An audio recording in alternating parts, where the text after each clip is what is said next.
Hello friends, welcome to my channel mission Shiksha. हमारे channel पर शिक्षा शास्त्र से जुड़ी हुई जानकारियों को वन बाय वन करके साझा किया जा रहा है। दिस इज़ अनामिका एंड हमारी क्लास में अभी जो है यूजीसी नेट के यूनिट 8 एजुकेशनल टेक्नोलॉजी का पार्ट चल रहा है, जिसके अंतर्गत हम लोग programme instruction and programme learning discuss कर रहे हैं। आज प्रोग्राम लर्निंग की सेकेंड क्लास है, ये इसका पार्ट 2 है। पार्ट 1 हम पहले डिस्कस कर चुके हैं जिसमें हम कि प्रोग्राम लर्निंग क्या है और इसकी क्या एजम्पशंस हैं, क्या इसमें प्रिंसिपल्स हैं, इन सबको हमने डिस्कस किया है। आप पहले पार्ट 1 की क्लास भी ज़रूर देखिएगा। आज इसके पार्ट 2 में हम डिस्कस करने वाले हैं कि कोई भी प्रोग्रामिंग कैसे तैयार की जाती है और प्रोग्रामिंग कितने प्रकार की होती है। आज की क्लास यूजीसी नेट, जेआरएफ और PGT education, assistant professor education, BEd, MEd और बीए एजुकेशन, एमए एजुकेशन के लिए बहुत महत्वपूर्ण सिद्ध होने वाली है। आशा है आपको हमारी ये क्लास पसंद आएगी। चलिए ज़्यादा बातें करते ना करते हुए हम आज के क्लास की शुरुआत करते हैं। तो प्रोग्राम लर्निंग के पार्ट 2 क्लास है ये। सबसे पहले आज हम डिस्कस करेंगे कि प्रोग्राम कैसे बनता है, प्रोग्राम का निर्माण कैसे करते हैं। तो कोई भी प्रोग्रामिंग जब हम करते हैं तो उसके लिए हम 3 स्टेप को फॉलो करते हैं। प्रोग्रामिंग बनाते समय सबसे पहले हम प्रोग्रामिंग की तैयारी करते हैं, यानी उसका आयोजन करते हैं, और इसे हम प्रिपरेटरी फेज़ बोलते हैं, यानी कि तैयारी की अवस्था। फिर अभिक्रम लेखन, यानी कि प्रोग्राम को लिखते हैं, जिसको कहते हैं हम उसको डेवलपमेंटल फेज़, यानी विकासात्मक अवस्था। और तीसरी अवस्था इसमें हम परीक्षण या मूल्यांकन करते हैं, जिसको हम टेस्टिंग या इवैल्यूएशन फेज़ बोलते हैं। तो तैयारी करना और फिर उसके बाद प्रोग्राम को लिखना और फिर टेस्टिंग एंड इवैल्यूएशन। कभी भी यूजीसी नेट में क्वेश्चन आते हैं कि प्रोग्रामिंग करने के स्टेप्स क्या क्या होते हैं। तो ये उसके स्टेप हैं: प्रिपरेटरी फेज़, फिर डेवलपमेंटल फेज़ और फिर टेस्टिंग एंड इवैल्यूएशन फेज़। तो टेस्टिंग यहाँ पे सबसे पहले अगर हम प्रिपरेटरी फेज़ को डिस्कस करें कि तैयारी या आयोजन क्या होता है, तो तैयारी के अंतर्गत हम लोग कुछ स्टेप्स फॉलो करते हैं। तैयारी का मतलब है कि किसी भी प्रोग्राम को बनाने के लिए, प्रोग्राम बनाने से पहले हम उसमें क्या क्या प्रिपरेशन करने वाले हैं। तो सबसे पहले हम प्रिपेयर करेंगे कि हम कौन सा टॉपिक ले रहे हैं। प्रकरण हम सबसे पहले सोचेंगे कि हमें अगर कोई भी प्रोग्राम बनाना है, कोई भी अभिक्रमण बनाना है, तो उसके लिए हम क्या टॉपिक लेंगे और किस टॉपिक को लेकर के हम उस प्रोग्राम को बनाएंगे। तो जब भी हम टॉपिक को लेते हैं तो उसमें हमें ये ध्यान देना होता है कि क्या ये टॉपिक नहीं है, कहीं ऐसा तो नहीं कि इस टॉपिक पे पहले से ही प्रोग्राम बने हुए हैं, या हम इसमें और भी ये जो है सोचने का कार्य करते हैं कि इस प्रकरण को हम बेहतर तरीके से कैसे पढ़ा सकते हैं। क्या ये प्रकरण जो टॉपिक हम ले रहे हैं ये बच्चों के लिए यूज़फुल होने वाला है। तो इस तरह की बातों पे विचार करते हुए हम एक अच्छा सा टॉपिक चुनते हैं जो बच्चों के लिए यूज़फुल हो और उसको अच्छे तरीके से जिसको हम एक्सप्लेन कर सकें। इस तरह एक टॉपिक हम पहले चुनते हैं। तो प्रकरण का चयन करते हैं सबसे पहले तैयारी करने के लिए। उसके बाद दूसरा स्टेप आता है पूर्व ज्ञान की सूचना। पूर्व ज्ञान की सूचना मतलब छात्रों के पूर्व ज्ञान की सूचना, कि बच्चे कहाँ तक जानते हैं। प्रोग्राम बनाने के लिए हमें ये जानकारी होनी चाहिए कि बच्चे किस लेवल तक का ज्ञान रखते हैं और फिर उनको किस लेवल का ज्ञान हमें आगे प्रदान करना है, किन सूचनाओं को वो पहले से जानते हैं और कौन सी सूचना हमें फिर बाद में उनको और देनी है। तो इसके लिए हम लोग क्या करते हैं, छात्रों के जो पूर्व ज्ञान है जो भी उनका, उसकी जानकारी लेते हैं और उस पूर्व ज्ञान के आधार पे फिर हम प्रोग्राम को आगे बढ़ाते हैं। तीसरा स्टेप आता है कि उद्देश्यों का व्यवहारिक लेखन। जब भी हम प्रोग्राम बनाते हैं तो क्योंकि प्रोग्राम बनाना क्या होता है, ये एक कला है, एक तरीके से प्रोग्रामिंग करना एक आर्ट है। तो प्रोग्राम को जब हम लिखते हैं तो उसको लिखने का क्या उद्देश्य है वो भी उस प्रोग्राम में लिखा जाता है। तो उसकी तैयारी के हम किस उद्देश्य से किसी प्रोग्राम की रचना कर रहे हैं, इसको हम व्यवहारिक रूप से पहले लिखते हैं कि इस प्रोग्राम में इन उद्देश्यों की पूर्ति हो जाएगी और इन उद्देश्यों की पूर्ति के लिए इस प्रोग्राम की रचना की गई है। ये बड़ा ही महत्वपूर्ण पद है, इसमें एक स्टेप है, क्योंकि अगर हमें किसी चीज़ का उद्देश्य पता होगा तभी तो हम उसको आगे चल करके यूज कर पाएंगे। तो किसी भी प्रोग्राम को अगर व्यवहारिक रूप से उसका प्रयोग करना है तो पहले हमें उसके उद्देश्यों की जानकारी होनी चाहिए कि जो प्रोग्राम हम यूज़ कर रहे हैं उस प्रोग्राम से बच्चे के अंदर क्या डेवलप होने वाला है। तो प्रोग्राम के उद्देश्यों का व्यवहारिक यहाँ पे लेखन करते हैं। चौथा स्टेप जो हम फॉलो करते हैं, रूपरेखा का निर्माण। तैयारी में जो भी फॉर्मेट हमारा होगा, प्रोग्राम बनाने का जो भी फॉर्मेट है, उस फॉर्मेट को हम यहाँ पे पहले से सोच के चलेंगे कि हमें प्रोग्राम बनाने के लिए क्या क्या चीज़ें यहाँ पे रखनी है और किस विधि से हम इसको प्रेजेंट करेंगे, क्या इसका हम फॉर्मेट बनाएंगे। किसी भी काम को करते हैं और रूपरेखा निर्माण तो हर एक कार्य में करना पड़ता है। अगर हम बचपन से निबंध भी लिखते आए हैं तो निबंध में भी हम पहले रूपरेखा लिखते थे कि रूपरेखा से हमें ये ज्ञान हो जाता है कि इस प्रोग्राम के अंदर क्या क्या चरण आने वाले हैं। तो उसको देख करके हम, और ऐसे ही कोई बुक भी निर्माण अगर करते हैं, कोई बुक भी होती है, छपती है, तो उसमें भी पहले से ही आगे के पेज पे उसकी बुक की रूपरेखा दी होती है, या कोई लेसन भी शुरू होता है तो उस लेसन के ऊपर उसके फॉर्मेट दिया होता है कि इस लेसन में क्या क्या चीज़ें जानकारी आगे देने वाली हैं। तो हम कभी भी जब कोई प्रोग्राम बनाते हैं तो उसकी तैयारी करने के लिए हमें उसका फॉर्मेट यानी उसकी रूपरेखा को निर्मित करना चाहिए। फिर तैयारी में लास्ट स्टेज आता है मानदंड परीक्षा का निर्माण। तो फिर हम ये तैयारी करेंगे कि ये जब प्रोग्राम हम बना लेंगे तो फिर हम इसका जो परीक्षा है वो हम कैसे करेंगे। उसके लिए हम एक क्राइटेरिया डिसाइड करते हैं कि किस लेवल पे जा कर के हमें इसका परीक्षण करना है, परीक्षण में हमें क्या क्या चीज़ें रखनी है। तो ये सारी पहले से क्या है, हमने तैयारी करी है। अभी ध्यान देने की बात है कि प्रोग्राम अभी बना नहीं है, सिर्फ प्रोग्राम बनाने की यहाँ पे तैयारियाँ हुई हैं। तो सारी तैयारियां जब हम कर लेते हैं, यानी कि हमने टॉपिक चुन लिया, बच्चों का पूर्व ज्ञान ले लिया, फिर उसके उद्देश्य हमने तय कर लिए, रूपरेखा बना ली कि प्रोग्राम कैसे बनाना है, और फिर उसके लिए हम क्या परीक्षण रखेंगे उसका मानदंड हमने तय कर लिया है। तो जब ये सारी तैयारी की यानी प्रिपरेटरी फेज जब पूरा हो जाता है तो फिर हम लोग क्या करते हैं, प्रोग्राम को बनाना शुरू करते हैं, प्रोग्राम को लिखना शुरू करते हैं। वहीं से फिर वो क्या है, डेवलपमेंटल स्टेज स्टार्ट हो जाता है। तो डेवलपमेंटल स्टेज फेज में जब हम क्या करते हैं, हम प्रोग्राम राइटिंग करते हैं। प्रोग्राम राइटिंग करने के लिए हमें सबसे पहले क्या करना होता है, प्रोग्राम को लिखने के लिए पहले, क्योंकि प्रोग्राम छोटे छोटे पदों में जो है बना करके प्रस्तुत किया जाता है, उन्हीं छोटे छोटे पदों को हम फ्रेम कहते हैं, जैसा कि हमने इसको पिछले कक्षाओं में बात इसकी कर ली है। तो छोटे छोटे जो फ्रेम होते हैं हम उस फ्रेम को निर्मित करेंगे पहले। तो उस छोटे छोटे फ्रेम को बनाते समय उसमें फ्रेम को बनाने में कम से कम ये 4 तरह के पद जो है उसमें इस्तेमाल किए जाते हैं। हालांकि फ्रेम जो बनती है उसमें प्रक्रिया यही है, उद्दीपक होगा, अनुक्रिया होगा और फिर पुनर्बलन होगा। तो ये प्रोसेस तो चल रही है जो कि हमने पिछले कक्षा में इसको चर्चा कर लिया है। तो फ्रेम बनाने के लिए 4 तरह के पद होते हैं, उसमें शिक्षण पद, अभ्यास पद, परीक्षण पद, संकेतक पद। ये पद, शिक्षण पद का मतलब होता है कि कोई भी जो हम प्रोग्राम बना रहे हैं, प्रोग्राम में क्वेश्चन पूछने से पहले जो उद्दीपक वाली स्टेज है उसमें हम क्या करते हैं, पहले बच्चे को टॉपिक से कनेक्ट करने के लिए कुछ उसको ज्ञान प्रोवाइड करते हैं, तो वो होता है शिक्षण पद। शिक्षण पद के बाद आता है यहाँ पे अभ्यास पद।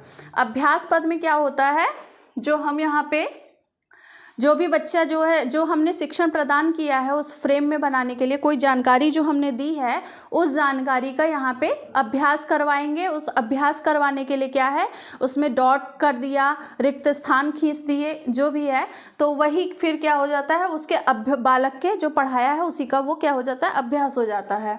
फिर परीक्षण होता है उसका।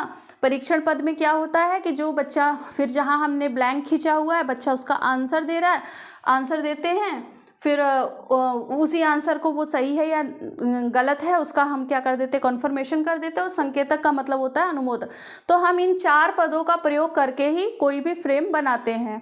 तो फ्रेम को हम पहले बनाना स्टार्ट करते हैं। तो फ्रेम को जब बनाना स्टार्ट करते हैं तो फिर हम क्या करते हैं, फ्रेम बनाने के बाद हम उसमें उत्तर लिखने के लिए जगह करते हैं।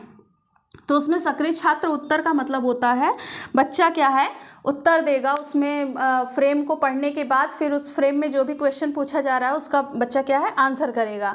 फिर आंसर देने के बाद फिर हम उसमें क्या अभी लेखन करेंगे, हम उसमें पुष्टिकरण वाली बात अब लिखेंगे कि बच्चे ने जो आंसर किया है वो सही किया है या गलत किया है, उसका हम कंफर्मेशन करेंगे। और अगर उसने गलत किया है तो फिर गलत करने के लिए फिर जो सुधारात्मक जो उसमें रिमेडियल चीज़ें होती हैं वो हम उसको प्रोवाइड कराएंगे अपने प्रोग्राम में। तो पहले फ्रेम यानी कि एक तरीके से हमने उद्दीपक निर्माण कर लिया, फिर उत्तर देने की जगह कर दी, फिर पुष्टिकरण दे दिया, पुष्टिकरण के बाद फिर हमने सुधार की प्रक्रिया भी यहाँ पे करवा दी। उसके बाद फिर जो है अगला हम इसमें क्या यूज करेंगे, जब भी हम फ्रेमिंग करेंगे तो उसमें प्रॉम्प्ट्स का प्रयोग करेंगे। तो प्रॉम्प्ट्स का जो प्रयोग है उसको हम ये ध्यान रखते हुए देते हैं कि पहले शुरू में प्रॉम्प्ट्स जो है कि हम प्रदान करते हैं अधिक से अधिक, फिर धीरे धीरे क्या होता है जैसे जैसे फ्रेम आगे बढ़ते चले जाता है हम धीरे धीरे प्रॉम्प्ट्स को जो है कम करते जाते हैं और एक टाइम के बाद फिर हम उसको पूरी तरह से प्रॉम्प्ट्स को हटा देते हैं। तो कभी भी लिखने में फिर हम उसमें प्रॉम्प्ट्स के बारे में भी लिखते हैं, उसको उद्बोधक जो संकेतक जो भी दिए जाते हैं बच्चे को किसी भी टॉपिक को हल करने के लिए या किसी क्वेश्चन का आंसर देने में सहायता करने के लिए। क्योंकि प्रोग्रामिंग इस तरीके से की जा रही कि बच्चे कम से कम गलतियां करते हुए आगे बढ़ते जाएं, तो कम से कम गलतियां देने के लिए ही उसमें बच्चों को क्या किया जाता है, संकेतक कुछ दिए जाते हैं जिनको कि हम प्रॉम्प्ट्स कहते हैं।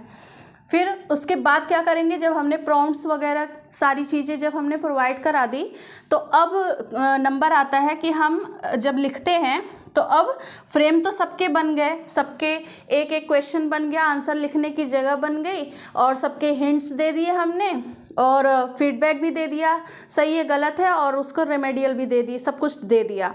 फिर हम क्या करते हैं कि वो सारे जो फ्रेम हैं अलग अलग हैं, छोटे छोटे फ्रेम वो क्या हैं अलग अलग हैं, तो उनको हम एक तारतम्यता प्रदान करेंगे, एक क्रम प्रदान करेंगे कि वो जो है कौन सा फ्रेम पहले आएगा उसके बाद कौन सा फ्रेम आएगा। क्योंकि जब भी हम प्रोग्रामिंग करते हैं तो उसमें प्रत्येक क्वेश्चनों में क्या होता है कि तारतम्यता बनी होती है और प्रत्येक जो क्वेश्चन होता है वो पहले जो उससे पहले वाला क्वेश्चन होता है वो उससे ही आगे वाली चीज़ें होती हैं। तो हर क्वेश्चन के और जो फिलहाल में चल रहा है क्वेश्चन उसके बाद वाला क्वेश्चन उस पर डिपेंड करता है। तो ये क्या है एक चेनिंग प्रोसेस में चलता है, ये सब आपस में क्या है कनेक्टेड होते हैं, इसीलिए इनकी क्या करते हैं हम उचित क्रम प्रदान करते हैं। इसके बाद फिर क्या करेंगे, जब हम सारे जब फ्रेम देख लेंगे कि हमें कौन कौन सा फ्रेम किसके बाद क्रम देना है, उसके बाद हम मूल ड्राफ्ट को लिखेंगे। यानी कि एक तरीके से अगर मैं इस पूरी बात को एक एग्जाम्पल के रूप में कहना चाहूँ तो बस सीधा सा मतलब हम ऐसा कह सकते हैं कि जैसे कि मुझे कोई पेपर बनाना है बच्चों के एग्ज़ाम के लिए, तो पेपर बनाने के लिए हम लोग क्या करेंगे कि पहले तो क्वेश्चंस डिसाइड कर लेंगे कि कौन कौन से हमें क्वेश्चन रखने हैं। फिर उस क्वेश्चन को डिसाइड करने के बाद फिर हम क्या कर लेंगे, उसमें जो है फ्रेम को क्वेश्चंस को उचित क्रम देंगे कि कौन सा क्वेश्चन पहले रखना है कौन सा क्वेश्चन बाद में रखना है। फिर वो जब हमने क्रम डिसाइड कर लिया उसके बाद फिर अब हम फाइनल तरीके से एक पेपर लिखेंगे जिसमें जिस क्रम को हमने डिसाइड करा उस क्रम में उसको रख लेंगे। तो यहाँ पे क्या है वो मूल ड्राफ्ट हो जाएगा। मूल ड्राफ्ट कहने का मतलब है कि अभी ये पूरे फाइनल प्रिंट आउट निकल करके नहीं आया है, अभी इसको सिर्फ बना करके तैयार किया गया है आगे इसको ट्राई आउट लेने के लिए। तो यहाँ वही क्या है मूल ड्राफ्ट है। तो ये सारे क्या है, तो यहाँ पे जब हम क्वेश्चन लिखते हैं तो क्वेश्चन के बाद फिर प्रोग्रामिंग है क्योंकि, तो क्वेश्चन के बाद आंसर लिखने की जगह करेंगे, आंसर लिखने की जगह के बाद फिर हम क्या करेंगे उसमें फीडबैक और रेमेडियल उसमें चीज़ें प्रदान करेंगे, प्रॉम्प्ट्स देंगे, फिर उसको ऑर्डर लगा देंगे और फिर मूल ड्राफ्ट को लिख देंगे। तो जब यहाँ पे प्रोग्राम राइटिंग हो गई तो प्रोग्राम राइटिंग के बाद फिर हम क्या करेंगे, परीक्षण और मूल्यांकन पद आ जाएगा। पहले प्रिपरेटरी फेज था, फिर डेवलपमेंटल फेज है, फिर टेस्टिंग इवैल्यूएशन। तो टेस्टिंग एंड इवैल्यूएशन करने के लिए परीक्षण और मूल्यांकन, यानी कि अभी जो हमने मूल ड्राफ्ट तैयार कर दिया है, जो पेपर बना करके रख दिया है, उस पेपर को अब वो पेपर सच में सही तरीके से काम करने वाला है या नहीं करने वाला है, तो हमें उसका एक ट्राई आउट लेना पड़ता है। तो उस ट्राई आउट के लिए ट्राई आउट जो है कि हम 3 तरीके से यहाँ पे परीक्षण करते हैं। तो पहले तो हम उसका व्यक्तिगत परीक्षण करेंगे। व्यक्तिगत परीक्षण में क्या होता है जिस प्रोग्रामर ने प्रोग्राम को डेवलप किया है वो इंडिविजुअली जो है स्टूडेंट्स से मिलेगा, 4-5 स्टूडेंट्स के ऊपर जो है इंडिविजुअली वो उसको प्रशासित करेगा, एडमिनिस्ट्रेट करके फिर देखेगा कि प्रोग्राम जिस उद्देश्य से बनाया गया है क्या वो उद्देश्य की पूर्ति कर रहा है या नहीं कर रहा है। फिर बच्चे उसमें कुछ फीडबैक देंगे कि इसमें जो है कोई पद ऐसा है जो उन्हें समझने में कठिनाई हो रही है, कुछ उसमें लैंग्वेज का इशू हो सकता है, या कुछ भी ऐसा हो सकता है जो बच्चे जो है बताएं कि हाँ इसमें यहाँ पे करेक्शन करने की ज़रूरत है, क्योंकि जिनके लिए बनाया गया है वो बेहतर तरीके से चीज़ों को बता सकते हैं कि वहाँ पे क्या है। तो 4-5 छात्रों पर जो है इसको इंडिविजुअल पहले ट्राई आउट कर लिया गया है। उसके बाद दूसरे स्टेज पे फिर हम क्या करेंगे, लघु समूह परीक्षण करेंगे। लघु समूह परीक्षण क्या है, small group try out. Small group try out का मतलब है कि यहाँ पे 10-20 बच्चों का एक ग्रुप होगा, उस ग्रुप पे हम जो है पूरा जो तरीके से जो हमने प्रोग्राम बनाया है उस प्रोग्राम को अब हम एडमिनिस्ट्रेट करेंगे, प्रशासित करेंगे। तो फिर वो बच्चों का जो समूह है वो समूह जब उसको ट्राई आउट लेगा तो फिर उसमें वो उन्होंने भी अपना कुछ फीडबैक वो देंगे उसमें प्रोग्राम में कि यहाँ पे क्या क्या चीज़ें जो है संशोधन करने योग्य हैं, क्या करेक्शन करने हैं इसमें, और यहाँ पे ये चीज़ समझ में नहीं आ रही है, इसकी भाषा यहाँ स्पष्ट नहीं है, शैली स्पष्ट नहीं है, या क्वेश्चन की जो ऑर्डरिंग है, जो क्रम है उस क्रम में कहीं कुछ प्रॉब्लम है। तो अब वो वहाँ पे क्या करेंगे, अपना फीडबैक देंगे ट्राई आउट लेने के बाद। तो अब जब 10-20 बच्चों के समूह से जब वो पेपर फिर से निकल के आया, आप ध्यान देंगे कि मूल ड्राफ्ट था एक बार, फिर उसमें क्या हुआ, प्रोसेसिंग हुआ, कुछ चेंजिंग हुई, मॉडिफिकेशन हुआ, फिर 10-20 बच्चों के समूह पे ट्राई आउट हुआ, फिर उसमें कुछ मॉडिफिकेशन हुआ। उसके बाद जो अब मॉडिफाइड जो वहाँ पे प्रोग्राम है वो प्रोग्राम क्या होगा, अब उसका क्षेत्र परीक्षण किया जाएगा। क्षेत्र परीक्षण यानी फील्ड ट्राई आउट। इसमें क्या करेंगे, हम जो आदर्श जो हमने चुने हैं किसी भी तो जो भी हम प्रोग्राम बना रहे हैं तो उसके लिए हम क्या करेंगे, वो प्रोग्राम जिन तरह के बच्चों के लिए बनाया गया है या जिसके लिए भी बनाया गया है, हम क्या करेंगे, कुछ सैम्पल्स डिसाइड करेंगे कि हमें कुछ लोगों के ऊपर इसका क्या है प्रयोग करके देखना होगा। तो इसके लिए फील्ड ट्राई आउट करने के लिए हमने आदर्शों का चयन करेंगे, जो है सैम्पलिंग करेंगे, और उस सैम्पलिंग पे फिर हम जो है कुछ सीमित लोगों को रख करके क्षेत्र में हम उसका क्या करेंगे, प्रशासन करेंगे, और फिर उनका फीडबैक लेंगे, फिर से उसमें मॉडिफिकेशन होगा। तो इस तरीके से उसमें क्या है, कई स्टेप में चल करके बहुत सारे उसमें मॉडिफिकेशन हो जाते हैं, और जो मूल ड्राफ्ट है अब उसका स्वरूप बहुत ज़्यादा बदल चुका होता है। इसके बाद न्यायाधीशों पर से जब वो निकल करके आता है तो फिर से हम उसका क्या करते हैं, मूल्यांकन करते हैं कि कहाँ कहाँ पर करेक्शन सुझाए गए थे, क्या क्या करेक्शन निकल करके आए हैं। अब वो मूल ड्राफ्ट में वो करेक्शन करने के बाद फिर से हम अपनी तरफ से उसमें चेकआउट करेंगे कि कहीं भाषा की गलतियाँ नहीं रह गई हैं, या कहीं पर जो है कोई पद ऐसा ना हो जो भ्रामक स्थिति पैदा कर रहा हो, यानी उसके डबल मीनिंग निकल रहे हों। तो इस तरह सारी चीज़ों का हम क्या कर लेंगे, मूल्यांकन कर लेंगे, फिर से उसमें परिमार्जन कर लेंगे, संशोधन कर लेंगे। तो जब सारे परिमार्जन संशोधन हो जाएंगे तो उसके बाद फिर बारी आती है प्रकाशन की। अब वो जो मूल ड्राफ्ट है हम लोग क्या करेंगे, अब उसका परिमार्जित फिर से एक ड्राफ्ट जो है परिमार्जित प्रति उसकी तैयार करेंगे, यानी पूरी तरह से मॉडिफाइड कि वो चीज़ क्या है उसको अच्छे तरीके से जो भी उसमें परिमार्जन सुझाए, जो भी संशोधन उसमें थे वो सारे संशोधन करने के बाद फिर से एक प्रोग्राम बनाया गया जो बिल्कुल नया है, मूल ड्राफ्ट से काफ़ी चीज़ें उसमें अलग हो गई होंगी शायद। तो इस तरह से उसमें क्या कर लेंगे, उसमें सारे परिमार्जन करने के बाद नया जो प्रोग्राम बना है उसको हम क्या कर लेंगे, प्रकाशन करेंगे। उसका प्रकाशन किस लिए, उसको फिर से फाइनली एडमिनिस्ट्रेट करने के लिए हम उसको क्या कर लेंगे, अब प्रकाशित करवा लेंगे, ताकि अब वो पूरी तरह से फाइनली बन करके तैयार है वो प्रोग्राम पूरी तरह से मार्केट में या कह सकते हैं बच्चों के ऊपर प्रशासित करने के लिए, उस प्रोग्राम को जिस भी उद्देश्य से बनाया गया है उस उद्देश्य की पूर्ति करने के लिए। तो ये स्टेप्स होते हैं कि हम कोई भी प्रोग्राम जब बनाते हैं तो उस प्रोग्राम को हम किस तरीके से किस स्टेप में बना सकते हैं। तो यहाँ पे ये जो स्टेप बताए गए हैं, यहाँ पे प्रोग्राम कुछ भी हो सकता है, चाहे हम कोई पेपर तैयार कर रहे हैं उसके लिए भी हो सकता है, या कोई टीचिंग मशीन पे कोई प्रोग्राम बना रहे हैं, कंप्यूटर के लिए कोई प्रोग्राम बना रहे हैं, या किसी भी लाइफ में अगर हम मान लीजिए क्लास में भी बच्चों को पढ़ा रहे हैं तो अगर हम प्रोग्रामिंग उसके लिए कर रहे हैं तो सारी प्रॉपर स्टेप्स यही होंगे, सब फील्ड अलग हो सकते हैं।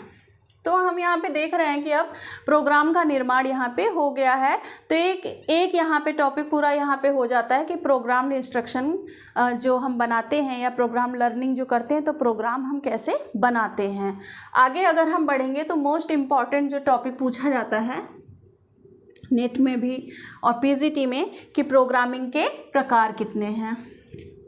ये मोस्ट इम्पॉर्टेंट टॉपिक है कि प्रोग्रामिंग कितने प्रकार की होती है। प्रोग्रामिंग जिसको हिंदी में हम अनुक्रमण कहते हैं, तो प्रोग्रामिंग कितने प्रकार की होती है। प्रोग्रामिंग 3 प्रकार से हम कर सकते हैं। ये प्रोग्रामिंग स्टाइल है। तो कितने तरह की स्टाइल हो सकती है? 3 तरह की स्टाइल हो सकती है किसी भी प्रोग्राम को बनाने के लिए। तो एक होता है रेखीय अनुक्रमण या बाह्य अनुक्रमण, जिसको हम लीनियर या एक्सट्रिंजिक कहते हैं। और फिर होता है शाखित या आंतरिक, ब्रांचिंग और इंट्रिंसिक। तीसरा है मैथेटिक्स या अवरोह श्रृंखला, मैथेटिक्स रेट्रोग्रेसिव चेन। तो प्रोग्रामिंग कितने प्रकार की हो गई? 3 प्रकार की। इसको हम कह सकते हैं रेखीय अनुदेशन, दूसरा है शाखीय अनुदेशन, तीसरा है मैथेटिक्स अनुदेशन। रेखीय अनुदेशन इसी को बाह्य अभिक्रमित अनुदेशन कहते हैं, शाखित अनुदेशन को आंतरिक अभिक्रमित अनुदेशन कहते हैं और मैथेटिक्स अवरोह श्रृंखला अनुदेशन है। होता क्या है कि अभी आगे और हम इसमें डिस्कस कर लें कि ये जो लीनियर या एक्सट्रिंजिक जो प्रोग्रामिंग है वो किसने दिया है। इसको बीएफ स्किनर ने दिया है 1955 में। अब यहाँ पे ये जो 1955 है वो कहीं कहीं 1954 भी मिलता है, कहीं 1955 भी मिल सकता है। तो सब मिला करके हम कह सकते हैं कि 1950 से 60 के बीच में ये प्रोग्रामिंग आई है। तो बीएफ स्किनर ने 1955 में रेखीय अभिक्रमित अनुदेशन दिया है और ये जो रेखीय अभिक्रमित अनुदेशन है ये स्किनर के क्रिया प्रसूत अनुबंधन पर आधारित है, ऑपरेट कंडीशनिंग थ्योरी पर। जो शाखीय अभिक्रम है जिसको हम आंतरिक अभिक्रम कह रहे हैं, इसके प्रतिपादक हैं नॉर्मन ए क्राउडर। इन्होंने 1954 में ब्रांचिंग स्टाइल अनुक्रमण प्रोग्रामिंग दिया था। ये किस पे आधारित है? तो ये मानव के प्रशिक्षण प्रविधियों पर आधारित है, ह्यूमन ट्रेनिंग टेक्निक्स पर आधारित है। मैथेटिक्स या अवरोह श्रृंखला इसको थॉमस एफ गिलबर्ट ने दिया था 1962 में। ये किस पर आधारित है? तो गणितीय प्रशिक्षण पर आधारित है, मैथमेटिकल ट्रेनिंग पर आधारित है। आगे 1 बाय 1 करके हम इन अनुक्रमण को अच्छी तरह से पढ़ते हैं और इसका एग्जाम्पल भी लेते हैं कि वास्तव में ये हम क्यों रेखीय बोल रहे हैं, क्यों ब्रांचिंग बोल रहे हैं, क्यों मैथेटिक्स इसे हम बोल रहे हैं। तो चलिए आगे डिस्कस करेंगे। तो जब हम रेखीय अनुक्रम को पढ़ते हैं तो इसके जो नाम है रेखीय अभिक्रमित अनुदेशन और बाह्य अभिक्रमित अनुदेशन, तो ये इसके नाम क्यों हैं? तो रेखीय इसलिए है क्योंकि इसमें जो प्रोग्राम बनाया जाता है इसको एक सीधी रेखा में इसका प्रेजेंटेशन होता है और सीधी रेखा में ही चलते हुए जो है सभी बच्चे सीधी रेखा में ही चलते हुए इसमें व्यवहार का अपने परिमार्जन करते हैं, इसलिए इसको क्या कहते हैं? रेखीय अभिक्रमित अनुदेशन कहते हैं। बाह्य क्यों कहते हैं? क्योंकि इस जो लीनियर प्रोग्राम है इसमें जो कंट्रोलिंग है वो पूरी तरह से प्रोग्रामर की होती है, बाहरी इसमें कंट्रोल पाया जाता है, बाहरी नियंत्रण होता है, इसलिए इसको बाह्य अभिक्रमित अनुदेशन भी कहते हैं। और क्योंकि इसे स्किनर ने प्रस्तुत करा था इसलिए इसको स्किनरियन अभिक्रमित अनुदेशन भी कहते हैं। अगर हम यहाँ पर बात करें कि ये रेखीय अभिक्रमित अनुदेशन क्या है, तो वास्तव में यहाँ पे क्या होता है कि ये मान के चलता है कि जो मानव है उसके व्यवहार में जो है इच्छित परिवर्तन किया जा सकता है, मानव व्यवहार को सिखाया जा सकता है, एक दिशा दी जा सकती है और इच्छित वांछित मानव व्यवहार को सिखाया जा सकता है। तो इसी मान्यता को ले करके ये क्या करता है, जो अपने इसको प्रोग्राम करने की इसकी जो स्टाइल है वो एक सीधी रेखा होती होती है और सभी छात्रों को एक ही मार्ग पर चलते हुए अपने व्यवहार को सुधारना होता है। तो क्योंकि इसमें सीधी रेखा की बात हो रही है इसलिए इसको रेखीय अनुक्रम कहते हैं। साथ में ही यहाँ पे क्या है, जो पद हैं इन पदों के बीच में जो अनुक्रिया और तारतम्यता होती है वो भी एक सीधी रेखा में होती है। अगर हम यहाँ पर बात करें कि रेखीय इसकी रूपरेखा क्या होती है, तो इसकी रूपरेखा मैंने कहा कि ये एक सीधी रेखा में चलता है। तो सीधी रेखा का मतलब है कि जैसे कि पहला फ्रेम है फ्रेम 1, फ्रेम 1 के बाद क्वेश्चन 1 प्रेजेंट हुआ, क्वेश्चन 1 के बाद फिर आंसर 1 आएगा, फिर वो आंसर 1 के बाद फिर क्या है रीइंफोर्समेंट आएगा, उसके बाद फिर से क्या है फ्रेम 2 आएगा। तो इसका ये जो क्रम चल रहा है ना वो इसी क्रम को ही फॉलो करेगा। पहले फ्रेम में क्वेश्चन देगा, आंसर देगा, रीइंफोर्समेंट होगा, फिर से फ्रेम दूसरा आएगा, फिर से क्वेश्चन दूसरा आएगा, फिर से आंसर दूसरा होगा, फिर से रीइंफोर्समेंट होगा। तो इस तरह से क्या है, इसकी मतलब ये समान मार्ग एक बना हुआ है, एक सीधी रेखा में ये गति करता है, इसलिए जो है ये रेखीय अनुक्रम है। अगर हम इसमें अगर चर्चा करें कि इसकी परिभाषा क्या है, तो डॉक्टर आनंद ने रेखीय अभिक्रम की एक परिभाषा दी है कि रेखीय अभिक्रम का शाब्दिक अर्थ एक सीधी रेखा का अभिक्रमण है। सीधी रेखा का अभिक्रमण यानी सीधी लाइन के प्रोग्रामिंग है। इसमें छात्र क्या करते हैं, प्रथम पद से अंतिम पद तक सीधी रेखा की भांति चलता है।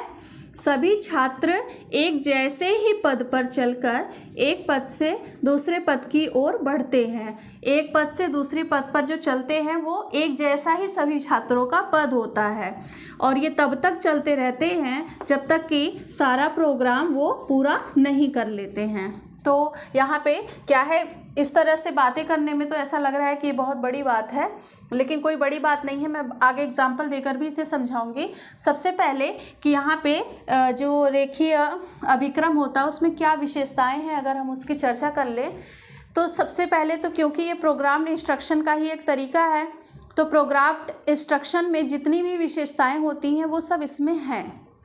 जैसे स्पष्टता है, सुग्राह्यता है, सरलता है, शिक्षक के बिना संपादित किया जा सकता है, क्विक फीडबैक सिस्टम है। तो ये सारा कुछ जो भी एक प्रोग्राम इंस्ट्रक्शन या लर्निंग में होता है वो सारा कुछ इसमें है। इसके अलावा लीनियर में क्या अलग है, तो लीनियर में क्या है, जो छोटे छोटे फ्रेम हैं वो क्या है, रेखीय क्रम में इसमें व्यवहार परिमार्जन होता है। तो छात्रों का जो व्यवहार सुधरता है वो रेखीय क्रम में सुधरता है। फिर सभी छात्र यहाँ पे क्या है, एक ही मार्ग पर स्वगति से चलते हैं, रास्ता अलग नहीं होगा। सभी छात्र जो फॉर्मेट बना हुआ है उसमें सभी छात्र, चाहे वो प्रतिभाशाली बच्चे हों, चाहे वो मंदबुद्धि बच्चे हों, सामान्य बच्चे हों, वो सब क्या करेंगे, अपनी अपनी गति से तो सीखेंगे लेकिन जाना सबको एक ही रास्ते पे है और उस रास्ते पर ही उनको चलना है। प्रोग्रामर ने इसमें क्या किया है, अपनी तरफ से कंट्रोल लगाया हुआ है कि इनकी जो अनुक्रिया होगी वो वही होगी जो यहाँ पर हमने अपने रास्ते में डिसाइड करा है। तो ये मतलब कि पहले से ही है ना कि स्किनर ने क्रिया प्रसूत अनुबंधन में जब उन्होंने कबूतर पे प्रयोग करा था कि उसमें सारा कुछ प्रोग्राम इस तरीके से बना हुआ था कि कबूतर क्या है, जो भी रिस्पांस देना चाहता है वो रिस्पांस जो है जिस तरीके से स्किनर चाहेंगे वैसा ही रिस्पांस देगा, तभी उसको भोजन मिलना था।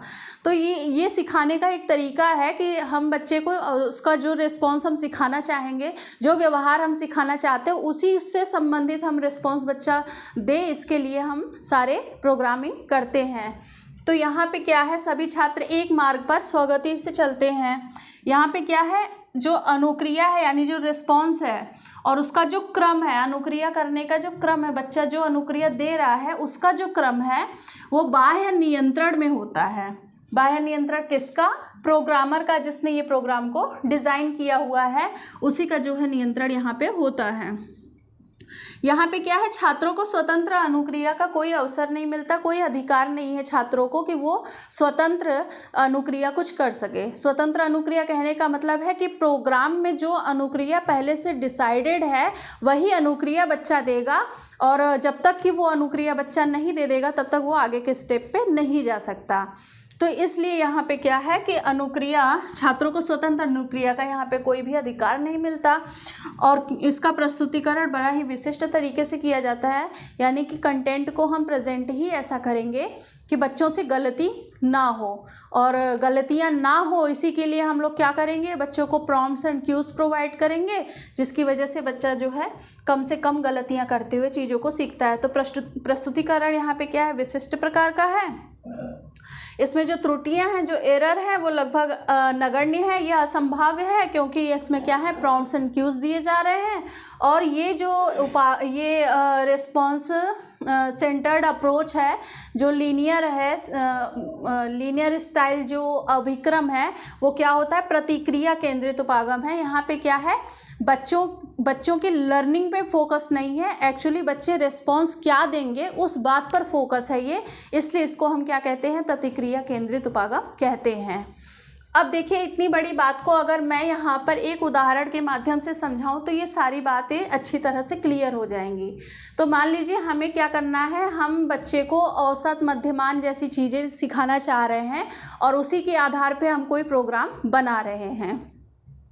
तो इसको लीनियर वे में अगर हमें प्रेजेंट करना है तो कैसे करेंगे, चलिए इसको एक एग्जांपल से देख लेते हैं। यहाँ पर मैंने एक पूरा प्रोग्राम बनाया हुआ है, इसमें मैंने 3 फ्रेम दिए हुए हैं।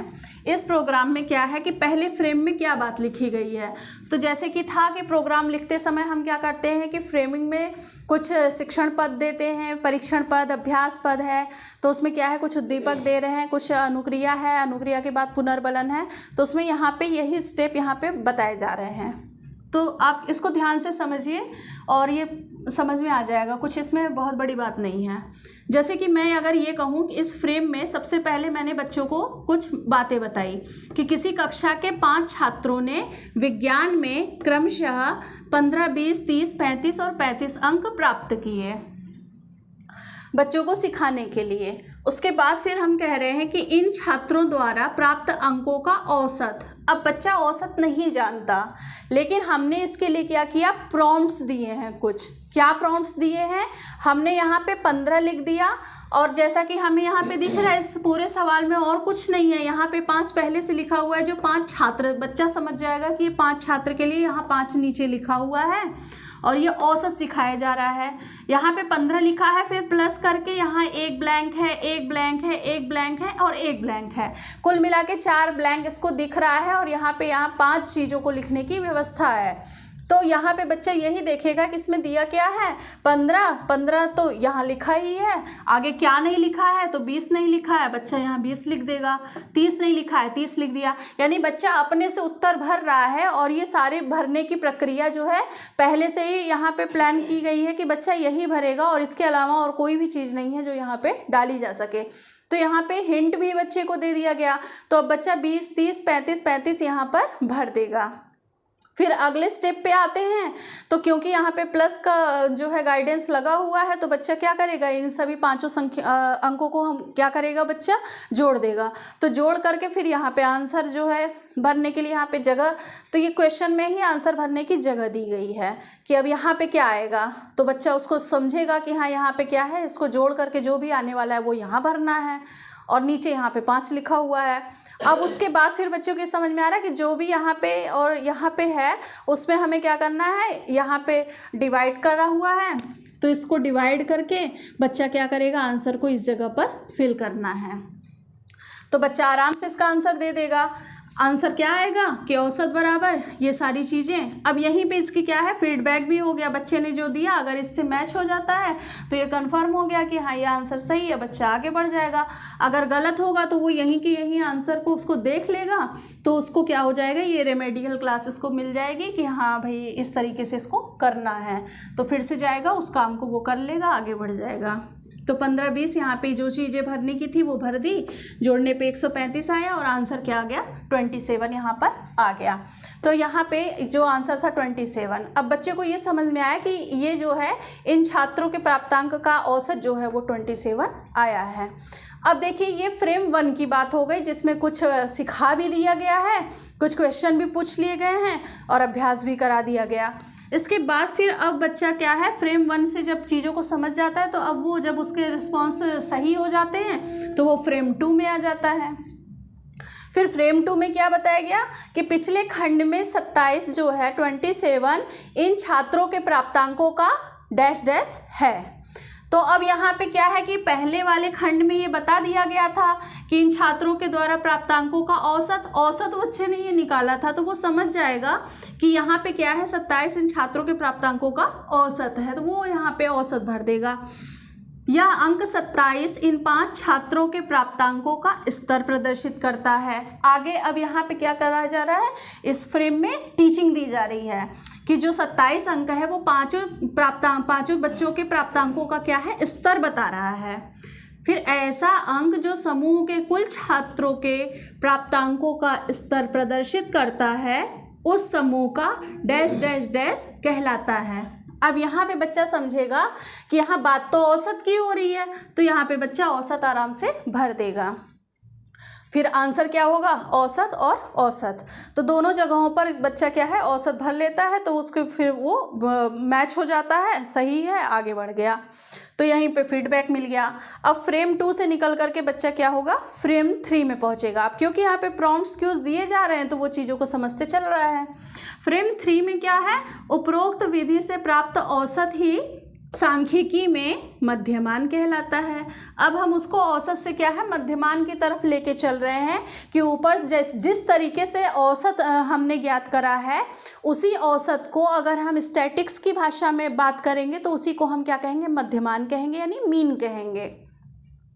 आगे बताया जा रहा है कि मध्यमान को m से प्रदर्शित करते हैं। औसत ज्ञात करने के लिए समूह या कक्षा के छात्रों द्वारा प्राप्त अंकों के डैश को उनकी डैश से भाग देते हैं।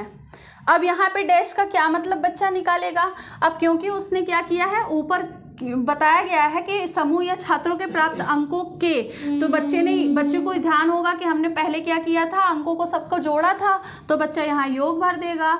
और फिर नीचे क्या था, 5 लिखा था, तो वो समझ जाएगा 5 बच्चों की बात हो रही है, तो वो जो है उसकी 5 क्या है, उन 5 बच्चों की संख्या है, तो उसकी संख्या से भाग देते हैं। यहाँ पे ये आंसर बच्चा भर देगा। और चूंकि जो है यहाँ बताया जा रहा है कि औसत क्या है, मध्यमान है, औसत ही क्या है, सांख्यिकी का मध्यमान है, तो अगर मध्यमान निकालना होगा तो क्या करेंगे, जो औसत निकालने के लिए जो भी स्टेप फॉलो किया है उस स्टेप को फॉलो करते हुए मध्यमान निकालना है। तो मध्यमान बराबर छात्रों द्वारा प्राप्तांकों का योग, यानी प्राप्तांकों का योग बटे छात्रों की संख्या। यहाँ पे उत्तर बच्चा भर देगा योग। यहाँ पर क्या कि औसत ज्ञात करने के लिए कक्षा के छात्रों द्वारा प्राप्त अंकों के योग को उनकी संख्या से भाग देते हैं और मध्यमान बराबर छात्रों द्वारा प्राप्तांकों का योग बटा छात्रों की संख्या।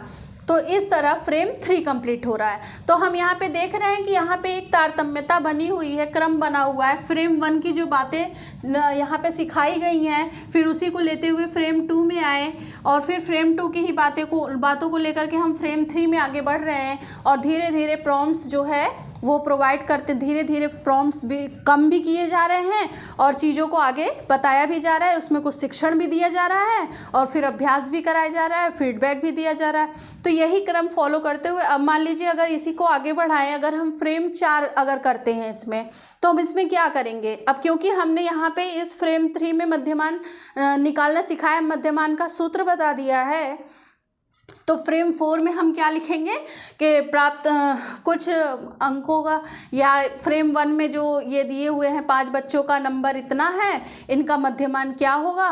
तो बच्चा फिर जो है उसका, क्योंकि उसने सूत्र मध्यमान का ज्ञात कर लिया है, तो बच्चा उसी से औसत को ही फिर मध्यमान में करके कर लेगा, ये फ्रेम 4 हो जाएगा। तो इसी तरह आगे बढ़ते हुए यहाँ हम क्या कर रहे हैं, लीनियर स्टाइल में बच्चे को पढ़ा रहे हैं। तो प्रोग्रामिंग का ये क्या है, लीनियर तरीका है। और यहाँ पे क्या है, प्रत्येक बच्चा फ्रेम 1 से गुजरेगा, फिर पहले उसको ये चीज़ मिलेगी, फिर ये चीज़ मिलेगी, इस स्टेप को वो देखेगा, फिर वो इस स्टेप पे आएगा, इस स्टेप को यहाँ भी ये वाली चीज़ें प्राप्त हो जाएगी, तब वो फ्रेम 2 में आएगा। फ्रेम 2 में भी वो सारी चीज़ें जब सॉल्व कर लेगा तब यहाँ पे आंसर देखेगा, कंफर्मेशन मिलेगा, तब वो फ्रेम 3 में आएगा। यानी कि यहाँ पे जो सीक्वेंस बनाया गया है प्रत्येक बच्चा, हर तरह का बच्चा जब इस प्रोग्राम को ऑन करता है, उसमें इन्वॉल्व होता है, तो वो जैसे इस सीक्वेंस में बनाया गया है उसी सीक्वेंस को ही वो बच्चा जो है फॉलो करेगा, चाहे वो कैसा भी बच्चा हो। तो सबके लिए एक ही रास्ता बना हुआ है, सबको एक ही मंजिल पे जाना है। बस बात ये है कि कोई बच्चा जल्दी जल्दी करके चला जा रहा है, कोई बच्चा धीमे धीमे जा रहा है, तो सबकी अपनी अपनी गतियों के हिसाब से चलना है, लेकिन चलना सबको एक ही मार्ग पर है। तो यहाँ पे क्या है कि ये हमारे लीनियर स्टाइल का यहाँ पे एक उदाहरण मैंने दे दिया। अब लीनियर स्टाइल से अगर हम कोई भी प्रोग्रामिंग करते हैं तो उसमें क्या क्या हानियाँ हो सकती हैं। तो हानियों की अगर हम चर्चा करें तो चलिए इसको पहले अब हम आगे डिसाइड और करते हैं। आगे रेखीय अनुक्रम की सीमाओं की अगर हम चर्चा करें कि इसमें अगर हम रेखीय अनुक्रम से कोई भी प्रोग्राम अगर प्रदर्शित कर रहे हैं तो उसमें क्या क्या हमें जो है प्रॉब्लम फेस करनी पड़ सकती है, कि क्योंकि यहाँ पे पहला अगर हम देखेंगे तो सबसे बड़ी बात है कि यहाँ सबके लिए क्या है, एक ही क्रम है, सबके लिए एक ही क्रम है। तो एक ही क्रम की वजह से क्या है, इसमें व्यक्तिगत आवश्यकता महत्वहीन हो जाती है, कि व्यक्तिगत आवश्यकता, बच्चे की व्यक्तिगत आवश्यकता को यहाँ पे ध्यान में नहीं रखा जा रहा है कि किसी बच्चे की कैसी आवश्यकता है। किसी को मतलब ज़रूरी है जल्दी जल्दी चलना है, किसी को या क्या है, एक तरीके से बोरियत यहाँ पर फील हो रही है और एक ही रास्ता फॉलो करना है, चाहे वो बच्चा प्रतिभाशाली हो, मंदबुद्धि हो या सामान्य बुद्धि हो। तो ऐसे सभी तरह के छात्रों को एक जैसा ट्रीटमेंट प्रोवाइड करना यहाँ पे इसके क्या है, लिमिटेशंस है।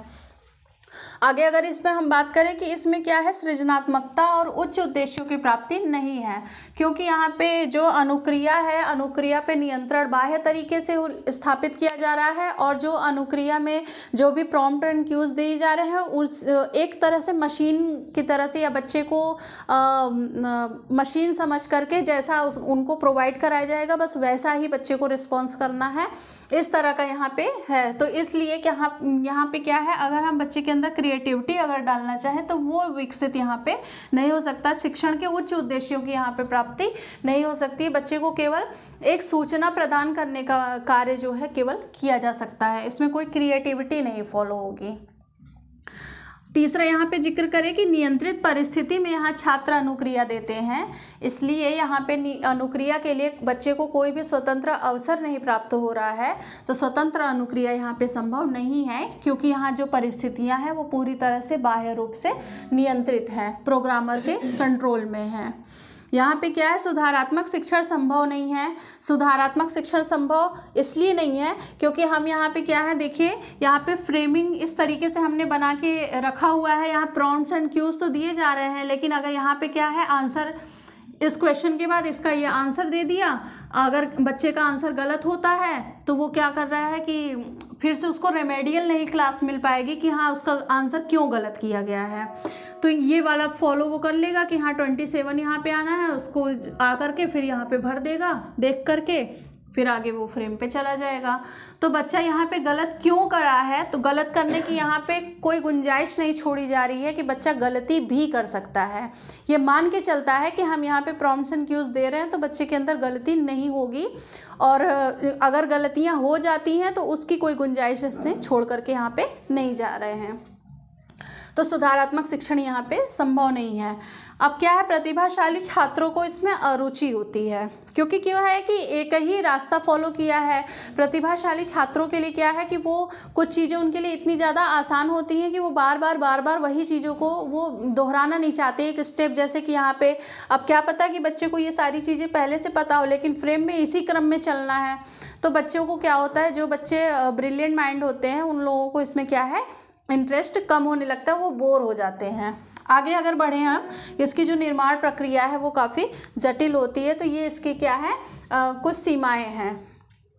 आगे तो वैसे बहुत कुछ है अभी, क्योंकि ब्रांचिंग स्टाइल है अनुक्रम में, और मैथेटिक्स भी है, और साथ में इसके लाभ और दोष वगैरह इन सब को भी डिस्कस करना था, लेकिन वीडियो काफ़ी लंबी हो जाने वाली है, इसलिए चलिए इसको अब आज ये पार्ट 2 हो गया है। इसी वीडियो को आगे बढ़ाते हुए हम पार्ट 3 की वीडियो लेकर के आएंगे, जिसमें हम जो है इसके आगे की चर्चा करने वाले हैं। तो आपने अगर हमारे पार्ट 1 की वीडियो नहीं देखी है तो आप उसे भी देखिएगा।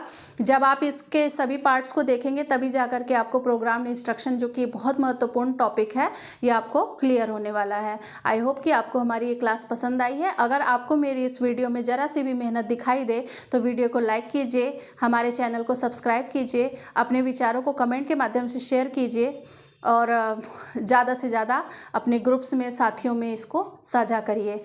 Thank you.